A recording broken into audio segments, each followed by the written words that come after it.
My late daughter called at 1 a.m. Then my kids cut me from the will, so I showed them the truth. The phone's shrill ring pierced through the silence of my bedroom at exactly 1:03 a.m. I jerked awake, my heart already pounding before my mind fully registered what was happening. In my 72 years on this earth, I'd learned that nothing good ever came from phone calls in the dead of night. My hand fumbled across the nightstand, knocking over my reading glasses and the half-empty glass of water I always kept there. The phone's screen glowed an eerie blue in the darkness, and when I finally grasped it, my blood turned to ice. The caller ID read, "Sarah home." Sarah, my daughter. My beautiful, brilliant Sarah who had died 3 years ago in a car accident on a rain-slicked highway, leaving behind a husband, 2 teenage children, and a hole in my heart that would never heal. My finger hovered over the answer button, trembling. This had to be a mistake. Someone must have kept her old number. Maybe it had been reassigned. Maybe it was some cruel prank. But even as these rational thoughts flooded my mind, something deeper, something primal made me press that green button. "Hello." My voice came out as barely more than a whisper. Static crackled on the other end. Then through the white noise I heard it. A voice, her voice. "Mom." The word hit me like a physical blow. I sat up straight in bed, my entire body shaking. "Sarah, is that you?" More static than her voice again, clearer this time but still distant, as if she were calling from the bottom of a well. "Mom, I need you to listen. I don't have much time. There's something you need to know. Something about the will, about Dad's will." My late husband Robert had passed away 8 months ago, finally succumbing to the cancer that had ravaged his body for 2 years. The will had been read, everything divided among our 3 surviving children, Marcus, Jennifer, and Thomas. Everything had seemed straightforward, or so I thought. "Sarah, sweetheart, I don't understand. How are you?" "Mom, please." Her voice grew more urgent. "Check Dad's study. Behind the painting of the lighthouse, there's a safe. The combination is 11271982, my birthday. You need to find what's inside before it's too late. Before they..." The line went dead. I sat there in the darkness, the phone still pressed to my ear, listening to the dial tone that seemed to mock me with its steady monotony. My hands were shaking so badly, I nearly dropped the phone. Was I losing my mind? Had grief finally broken something fundamental inside me? Or had I really just received a call from my dead daughter? Sleep was impossible after that. I lay in bed until the first gray light of dawn crept through my curtains, my mind replaying that conversation over and over. Sarah's voice, the urgency, the warning, the safe I never knew existed. By 6 a.m., I was up and dressed, making my way down the hallway to what had been Robert's study. We'd kept it largely untouched since his death, a shrine to his memory filled with his books, his desk, his reading chair worn smooth from decades of use.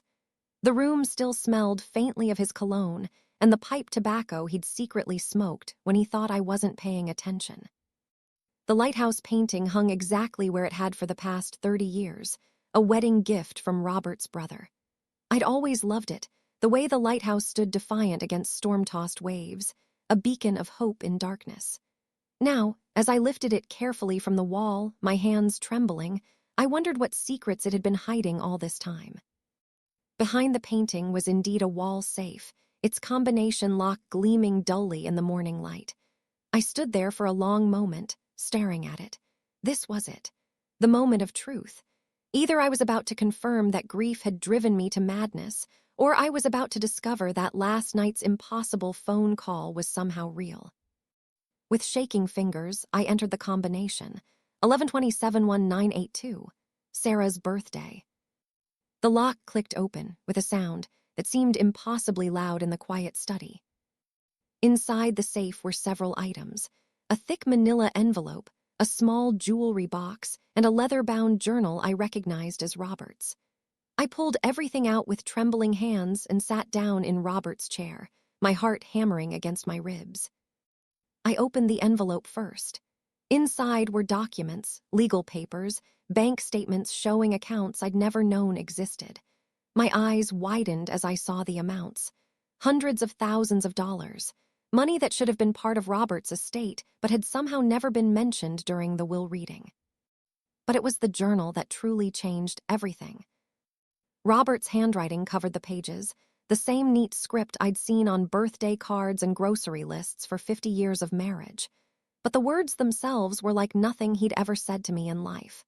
I began to read, and with each page, my understanding of my family, my marriage, and my children shifted like sand beneath my feet.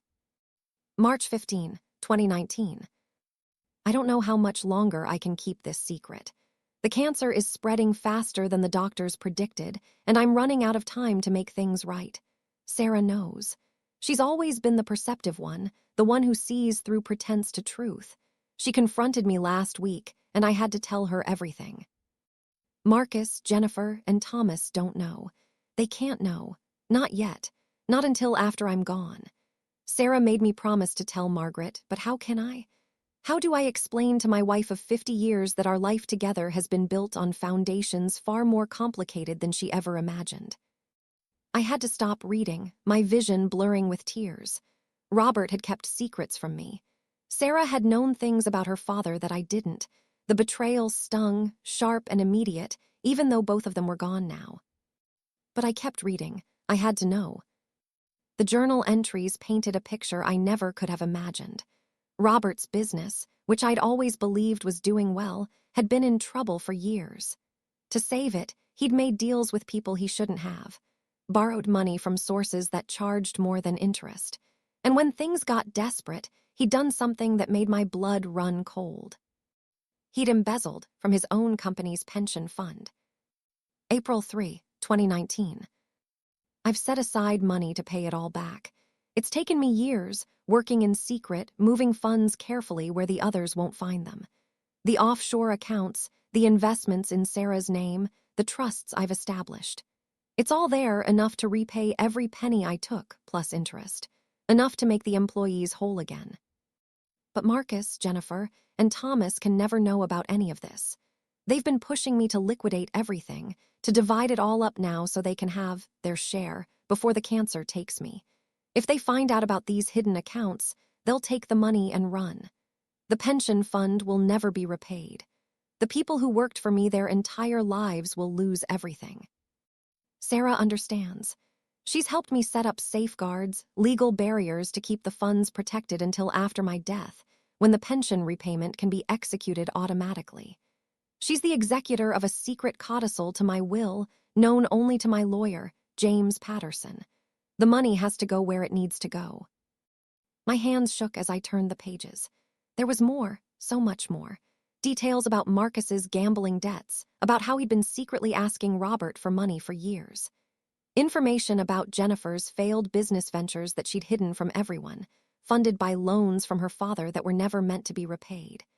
Evidence that Thomas had been pushing Robert to change his will, to give him power of attorney, to let him manage the estate. And then I found the entries about Sarah. September 12, 2020. Sarah is dying. The doctors say she has weeks, maybe days. The car accident damaged more than we knew at first. Internal bleeding they couldn't stop. My beautiful daughter, the only one of my children who truly understood what it meant to live with integrity, is leaving us. She made me promise again today. "Dad," she said, holding my hand with what little strength she had left, "you have to tell Mom. After you're gone, they're going to come after her. Marcus, Jennifer, Thomas. They're going to try to take everything, and Mom won't understand why or how to stop them. You have to leave her the truth." I promised her I would. I promised I'd write it all down, that I'd leave Margaret the information she needs to protect herself and to make sure the people I hurt get made whole again. Sarah smiled then, that beautiful smile that lit up rooms. "Put it behind the lighthouse painting," she said. "Remember when you told me that a lighthouse guides people home safely. Let this be the lighthouse that guides Mom to the truth."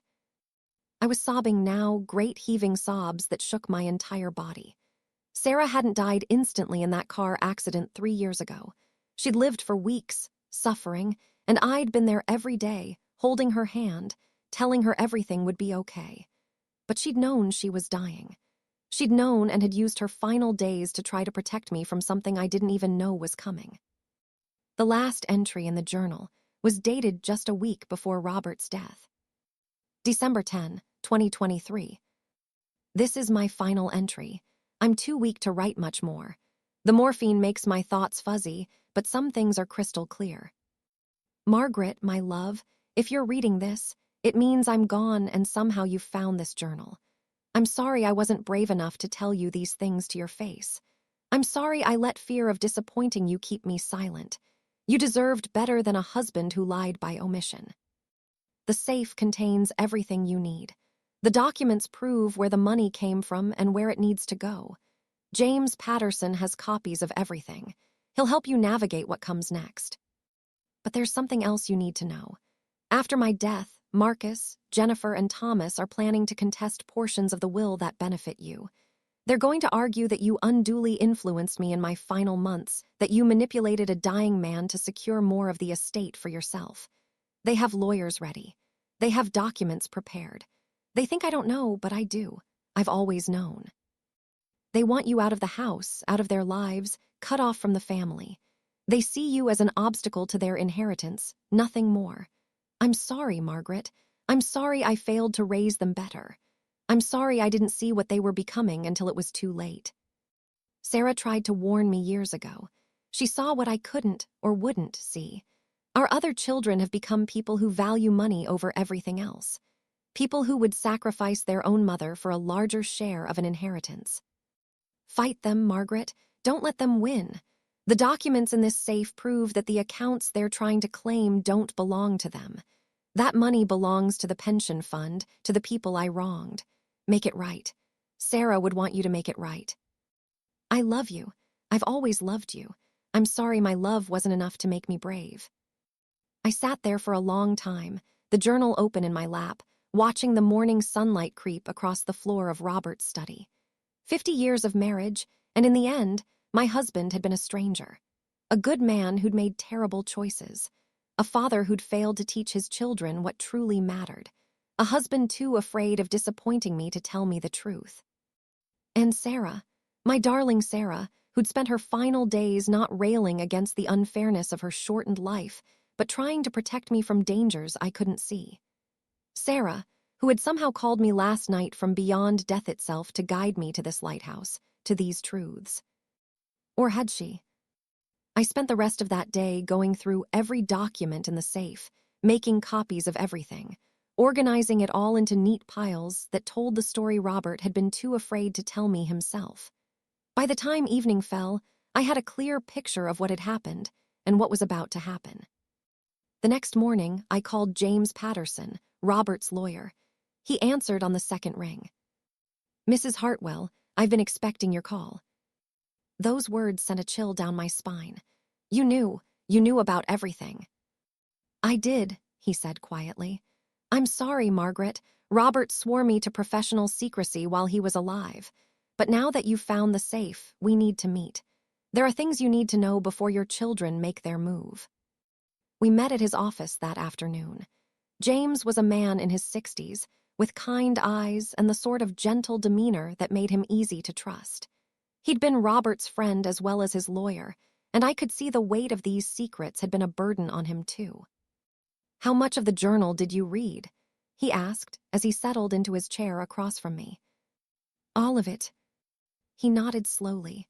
Then you know about the pension fund embezzlement, you know about the hidden accounts, and you know about what your children are planning. Tell me about the phone call, I said. James looked confused. What phone call? Sarah called me 2 nights ago at 1 a.m. She told me where to find the safe. She gave me the combination. I pulled out my phone, showed him the call log. See, her number, her name. James took my phone, examined it carefully, then handed it back with a troubled expression. Margaret, I need you to listen to me very carefully. I know you've been through tremendous grief. Losing a daughter, then losing Robert. It's more than any person should have to bear. But Sarah has been dead for 3 years. There must be some other explanation. Then explain the call, I insisted. Explain how I knew about the safe, about the combination. I didn't know any of that before the call. Robert never told me. You never told me. How else would I have found it? James was quiet for a long moment. I don't know, he finally admitted. But right now, we have more immediate concerns. Your children have filed a motion to contest the will. They're claiming that you exercised undue influence over Robert in his final months. They have affidavits from nurses who say you kept them away from him, that you controlled his medication, that you had private conversations with him about his finances when he was too weak to think clearly. That's not true. I was protecting him from their constant demands for money. I know that, and you know that, but they've built a convincing case. They have emails, text messages, witness statements. They've been planning this for a long time. He opened a folder on his desk, spread out papers that made my stomach turn. They're asking the court to invalidate the portions of the will that benefit you. They want you removed as executor of the estate, and they want the house sold, with the proceeds split among the three of them. They're trying to make me homeless. The words came out flat, emotionless. I was beyond shock now, beyond hurt. I'd moved into some new territory where betrayal felt almost expected. Yes, James said simply, but they don't know what we know. They don't know about the hidden accounts, about the pension fund, about any of it. Robert set up those accounts and trusts in such a way that they're legally separate from his main estate. The court can't touch them as part of the will contest. And the documentation in that safe proves that money doesn't belong to any of you. It belongs to the pension fund, to the people Robert embezzled from. So what do we do? James leaned back in his chair, steepled his fingers. We have two choices. First option, we reveal everything now. We show the court and your children that Robert was an embezzler, that he stole from his employees, that the money they're fighting over doesn't exist in the way they think it does. We destroy Robert's reputation and legacy, but we protect the pension fund and probably win the will contest. And the second option, we wait. We let them think they're winning. We let the will contest play out. And then, after the court rules and they think they've gotten everything, we reveal the truth. We show them that their father was a thief, that their sister knew and tried to protect them from their own greed, and that the money they're fighting over is tainted with the ruined lives of dozens of working-class people who trusted Robert. I thought about it, thought about Sarah, about that impossible phone call, about everything I'd learned in the past 48 hours. What would hurt them more? James smiled grimly. Oh, the second option, without question, because by then they'll have destroyed their relationship with you publicly. They'll have accused you of terrible things in legal documents that become part of public record. They'll have shown everyone who they really are. And then they'll learn it was all for nothing, that there is no big inheritance, that their father was a criminal and their sister died knowing they'd choose money over family. That's a wound that never heals. Then that's what we do, I said. We let them win the battle so they can lose the war. Part 4, the will contest begins. The court date was set for 3 months later. In the meantime, my children treated me like a criminal. Marcus, my eldest son, had always been the leader of the pack, and he wasted no time rallying his siblings against me. He showed up at my door 1 week after I'd met with James Patterson. I saw him through the peephole, tall, graying at the temples, wearing an expensive suit that Robert's money had probably paid for. Behind him stood Jennifer, my only surviving daughter, her face hard and cold. Thomas lingered by their car, packing like he always did when he was nervous. I opened the door, but didn't invite them in. Mother, Marcus said, his voice dripping with false courtesy. We need to talk about the house. What about it? It's too big for you now. You're 72 years old, living alone in a 4-bedroom house. It doesn't make sense. We think you should sell it, move into a retirement community, something more manageable. This is my home. Robert and I bought this house 40 years ago. I raised all of you here. Sarah took her first steps in that living room. I'm not leaving. Jennifer pushed forward. Mom, be reasonable. The property taxes alone are eating up money that should be going to all of us. Dad's estate isn't infinite. You're being selfish. Selfish? The word hit me like a slap. I'm being selfish. Your father has been dead for less than a year, and you're trying to evict me from my own home. It's not your home, Marcus said coldly. It's part of Dad's estate, an asset, And as his children, we have a right to see that asset properly managed. You have no rights to this house while I'm still alive. We'll see what the court says about that. Marcus's smile was like a knife. See you in 3 months, Mother. They left, and I closed the door, leaning against it as my legs threatened to give out. How had it come to this? When had my children become people I didn't recognize? But worse was yet to come. Over the next few weeks, I began to understand the depth of their campaign against me. They'd contacted my friends, spreading rumors that I was mentally unstable, that grief had broken my mind. They told people about the phone call from Sarah, making me sound delusional. They hired private investigators to follow me, documenting every time I went to the grocery store, the bank, the doctor, looking for evidence of incompetence or impropriety.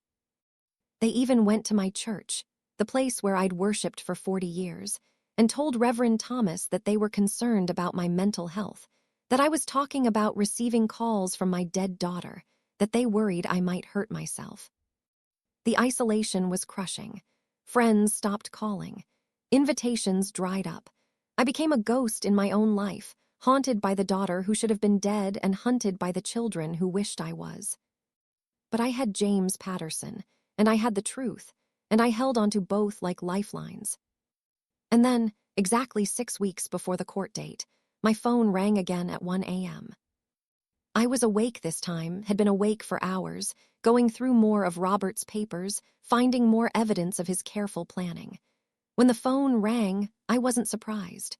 Part of me had been expecting it. Sarah Home showed on the caller ID. I answered immediately. Sarah. Hi, Mom. Her voice was clearer this time, less static, as if the distance between life and death had somehow narrowed. You found the safe. You found Dad's journal. Yes, baby, how is this possible? How are you calling me? I don't know, Mom. I don't understand it myself. It's like there's something unfinished, something I need to make sure happens, and somehow I'm allowed to reach across to help. She paused. Are you okay? I know what Marcus, Jennifer, and Thomas are doing to you. Tears streamed down my face. I'm managing. James is helping me. We have a plan. I know you do, and it's a good plan. But Mom, there's something else you need to know. Something Dad didn't write in his journal because he didn't find out until after he stopped being able to write. My blood ran cold. What is it? Thomas has been stealing from Dad's estate since the day after the funeral. He got himself added to Dad's old business bank accounts by forging documents. He's been moving money, hiding it, getting ready to disappear once the will contest is over. He's planning to take everything and run. How do you know this? I can see things now, Mom. Things I couldn't see when I was alive. It's hard to explain. But I can see what they're doing, what they're planning. And I can see what's going to happen if you don't stop them. Tell me. If you let the will contest play out the way James planned, Thomas will get away with the money he's stolen. He'll disappear before you can prove what he's done. He's already bought plane tickets to Brazil, a non-extradition country. He's made arrangements to wire money to offshore accounts. He's been planning this for over a year. My mind raced. What do I do? You need to tell James. Tomorrow. He needs to file an emergency motion with the court to freeze all of Dad's accounts, all of them, including the ones Thomas thinks are secret. There's a paper trail, but it's hidden in Thomas's office at his house, in a locked drawer of his desk. You need to tell James to get a court order for Thomas's financial records now, before Thomas can destroy the evidence. Sarah, Mom, I don't have much more time. These calls, they're hard. They take something from me. I don't know how many more I can make. But you need to know that I love you, that I've always loved you, and that you're stronger than they think you are. Stronger than you think you are. Fight them, Mom. Don't let them destroy what Dad was trying to make right. Don't let them destroy you. I love you, baby girl. I miss you so much. I know, Mom. I miss you too. But I'm okay where I am. And someday, when it's your time, we'll see each other again. Until then, be brave. Be the mother who taught me what real strength looks like. The line went dead again, and I sat there in the darkness, my phone still pressed to my ear, listening to silence that felt like a blessing. I called James Patterson despite the hour. He answered groggily, but became instantly alert when I told him what I'd learned. "Margaret, how do you know this about Thomas?" "Does it matter? If I'm right, we need to act immediately. If I'm wrong, what have we lost?" He was quiet for a moment. "Nothing, I suppose, and if you're right, this changes everything. Let me make some calls. I'll get an emergency hearing scheduled for tomorrow afternoon. We'll need to move fast." "Do whatever you need to do." The courtroom was nearly empty for the emergency hearing.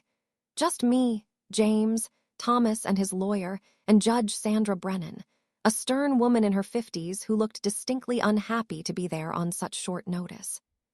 Thomas looked panicked when he saw me, his eyes darting between James and the judge. He knew. Somehow he knew we were onto him. "Your Honor," James began, "we've received credible evidence that one of the heirs to Robert Hartwell's estate has been systematically stealing from said estate since Mr. Hartwell's death. We're requesting an immediate freeze on all accounts and an order compelling the production of financial records." Thomas's lawyer, a sleazy-looking man named Derek Ross, jumped up. "Your Honor, this is outrageous. These are baseless accusations made in bad faith to derail legitimate legal proceedings." "Then you won't mind producing your client's financial records to prove these accusations are false," James said smoothly. Judge Brennan looked at Thomas.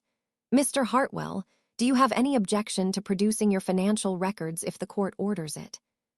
Thomas's face had gone pale. Your Honor, this is an invasion of privacy. My mother is clearly suffering from some kind of mental breakdown, making wild accusations." "Answer the question, Mr. Hartwell. Do you object to a court order?" I need time to consult with my attorney." "That's not necessary. Either you're willing to produce the records or you're not." Judge Brennan's voice was sharp. "And I'll remind you that refusing to comply with a court order can result in contempt charges." Thomas looked like a trapped animal. I watched him calculate his options, saw the moment he realized he had none. "I need to make a phone call," he said finally. "No phone calls. Answer the question." "Your Honor, I'd like to invoke my Fifth Amendment right against self-incrimination." The courtroom went silent. By invoking the Fifth, Thomas had essentially admitted there was something in his financial records that could incriminate him. It was as good as a confession. Judge Brennan's expression hardened. "Mr. Hartwell, I'm ordering an immediate freeze on all accounts associated with Robert Hartwell's estate and all accounts in your name. Furthermore, I'm ordering you to surrender your passport to the court within 24 hours. Mr. Patterson, I want a full motion for a forensic accounting on my desk by the end of the week. We're going to get to the bottom of this." She banged her gavel, and just like that, Thomas's plan fell apart. As we left the courtroom, Thomas grabbed my arm. His grip was tight, almost painful.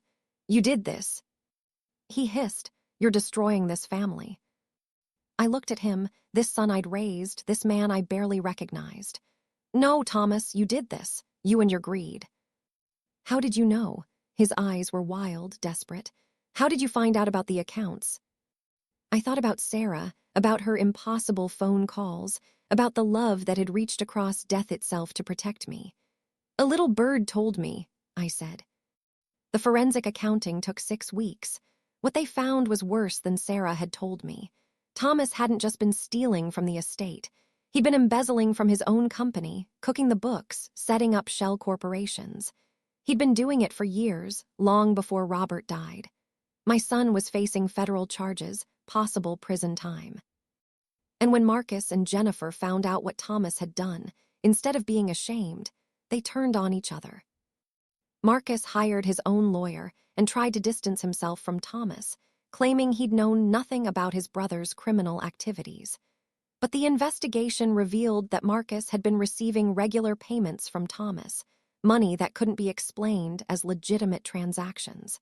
Suddenly, Marcus was under investigation too. Jennifer tried a different approach. She came to my house, crying, begging for forgiveness. "Mom, I didn't know what they were doing. You have to believe me. I'm not like them. I'm not a criminal." I let her into the house, made her tea like I had when she was a little girl with scraped knees and hurt feelings. But I didn't believe her. Because I'd found more documents in Robert's safe, documents showing that Jennifer had been forging his signature on checks for years, stealing from him while he was sick. "Tell me the truth, Jennifer," I said quietly. "All of it. Maybe it's not too late to salvage something from this mess." She broke down then, really broke down, not the fake tears she'd tried to use to manipulate me, but real, ugly sobbing. "I was desperate," she gasped out. "My business was failing. I was going to lose everything. I thought Dad could spare it. He had so much money, I thought he'd never notice." But he did notice. Yes, he confronted me about a year before he died. He said he wasn't going to prosecute me, that he loved me too much, but that I had to pay it back, all of it. And I agreed. I swore I would. But then he died, and there was the life insurance and the inheritance, and I thought if I could just get my share of the estate, I could pay back what I took and no one would ever know. Except Thomas and Marcus knew. They all knew what each other was doing. She nodded miserably. "We thought if we worked together, if we pushed you out and got control of the estate, we could cover up everything. We could make it all go away. We thought Dad's reputation was worth protecting, that you'd want to protect it too once you knew the truth. So you decided to destroy me instead." "I'm sorry, Mom. I'm so sorry. I never meant for it to go this far. I never meant to hurt you. I was scared." I looked at this daughter who had grown into someone I didn't know, someone who put self-preservation above everything else, even her own mother. "I know you're scared, Jennifer, but I can't help you anymore. You made your choices. Now you have to live with them." She left, and I never saw her again. 3 days later, she and Marcus both filed for bankruptcy. The investigation had revealed so much financial malfeasance that their assets were frozen, their bank accounts seized. Everything they'd fought so hard to take from me was gone anyway, consumed by legal fees and restitution payments. Thomas fared worse. He was arrested trying to board a flight to Brazil with $300,000 in cash hidden in his luggage. When they searched his house, they found evidence of money laundering, tax evasion, wire fraud. My son was looking at 20 years in federal prison. The will contest was scheduled to proceed despite everything that had happened. Judge Brennan wanted answers, wanted to understand how Robert Hartwell's family had fallen apart so spectacularly. She ordered everyone involved to appear in court for a final hearing. James and I sat on one side of the courtroom. Marcus, Jennifer, and Thomas's lawyers sat on the other.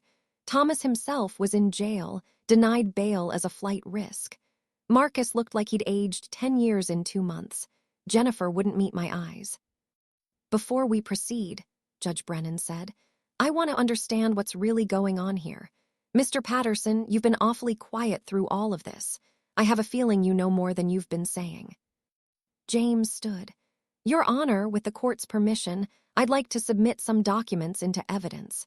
Documents that I believe will clarify the situation considerably." He presented everything from Robert's safe. The journal, the bank statements, the documents proving the embezzlement and the plan to repay it, the evidence of the secret accounts and trusts, all of it set up to make the pension fund whole again after Robert's death. As the judge read through everything, I watched my children's faces, watched the realization dawn that their father had been a criminal, watched them understand that the money they'd been fighting over was tainted, that it had never been theirs to claim. Watched them grasp that their sister Sarah had known, had helped Robert try to make things right, and had died protecting a plan to restore what their father had stolen. "This is extraordinary," Judge Brennan said finally.